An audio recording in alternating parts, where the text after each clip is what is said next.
सूर्यकुंड 1 किलोमीटरवर राहिले. रस्त्याने छान बागायत दिसली. छानपैकी भाज्या लावल्यात.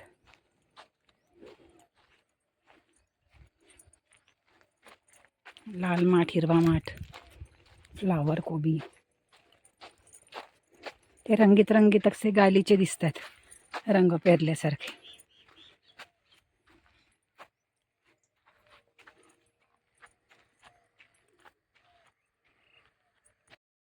सूर्यकुंडाला पोहोचले मी. त्या आश्रमामध्ये राहीन. इथे रूप बदलणारा हनुमान आहे. सकाळ दुपार संध्याकाळ रात्र रूप बदलतात असं म्हणतात. रामधून तर सगळीकडे चाललेलीच असते. रघुवीर पद पाथोज मधुकर दास तुलसी गावई भावे सजय.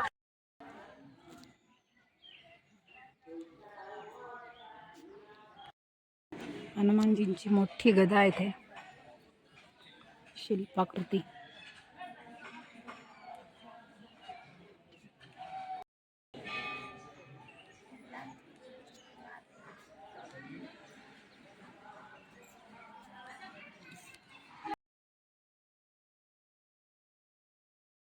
काही वेळेला गाभाऱ्यामध्ये अलाउड नसतं म्हणून या चित्राचंच मी शूटिंग घेते.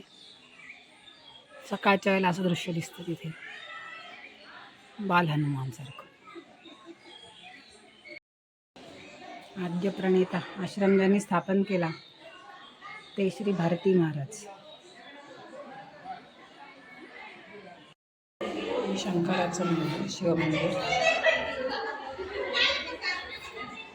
तिथे काहीतरी पूजा चालू आहे.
इकडे गदा पण आहे मोठी, हनुमानजींची गदा.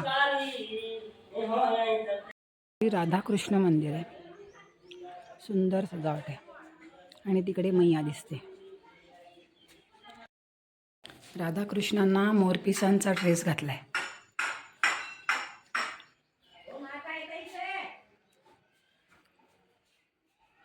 सेतू म्हणजे रामेश्वरला जे तरंगते दगड आहेत, असा बुडवला तरी तो वर येतो परत.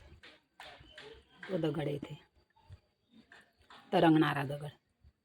या सगळ्या अशा दगडांवरूनच राम आणि त्यांची सेना सगळी श्रीलंकेत गेली युद्ध करायला रावणाशी. मैया, नर्मदा मैया. तिच्या कडेला भरपूर शेती. इकडे बटाटे लावलेत.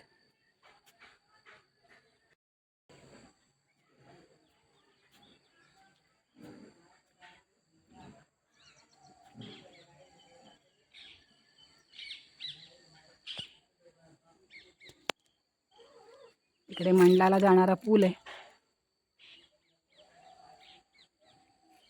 मध्ये एक बेट तयार झाले.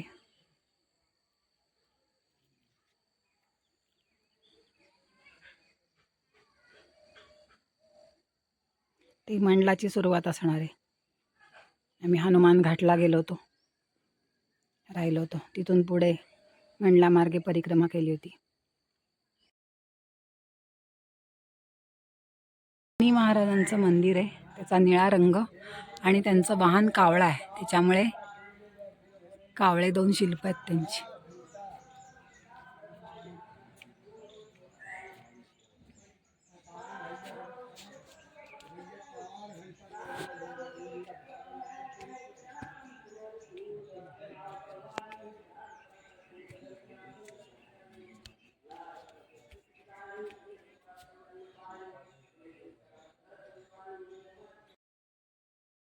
बंजारी नदी आली, खूप मोठी नदी आहे. बंजारी नदी संगम. तिकडे किल्ल्यासारखं काय काय आहे, काहीतरी मोठी हिस्ट्री असणार आहे. खूपच मोठी नदी आहे. अशा अनेक मोठ्या पण नद्या मैयाला येऊन मिळतात, त्यामुळे पण तिचं पात्र विशाल होत जातं. पुढे तिकडे संगम आहे, तिकडे लांब पूल दिसतोय, तिकडे संगम आहे मैयाचा.